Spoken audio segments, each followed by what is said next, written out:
د خوشحال سادات تازه خبرې چا سره چرته ولي کتل یو څه کول غواړي. ګران اورېدونکو السلام علیکم. د ملي تصدۍ رئیس خوشحال سادات چې ډېرې مهمې دندې په غاړه لري تېره ورځ د خصوصي پوهنتونونو، ښوونځیو، صرافۍ، هوټلونو او د خصوصي سکتور له یو شمېر نورو برخو استازو سره لیدلي. په دغه لیدنه کې د خصوصي سکتور د امنیت ساتنې په اړه طرزالعمل په پریزنټیشن کې وړاندې شوی. په دغه طرزالعمل کې د خصوصي پوهنتونونو، مکتبونو، هوټلونو او یو شمېر نورو ورته بنسټونو رئیسانو، صرافانو او تجارانو ته د امنیت ټینګولو په موخه د ساتونکو ورکولو په تړون کې ځانګړی تخفیف په پام کې نیول شوی.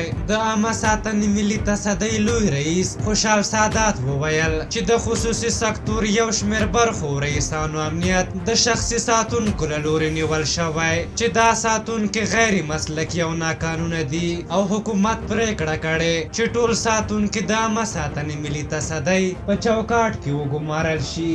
ښاغلي سادات وویل چې د عامه ساتنې ملي تصدۍ سرتېري په مسلکي ډول ښه روزل شوي، با ډسپلین، له روغتیایي او امنیتي پلوه ارزول شوي او د باور وړ دي.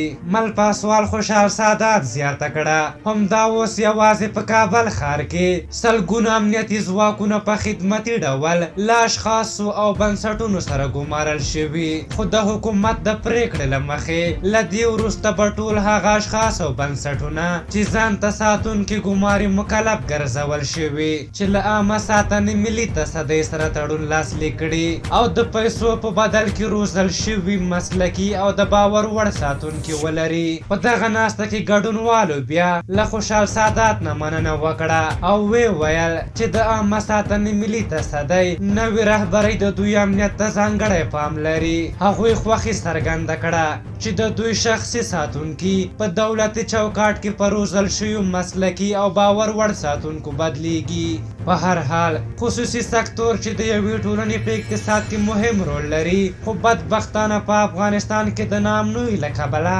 سخت زیان ورته رسېدلی.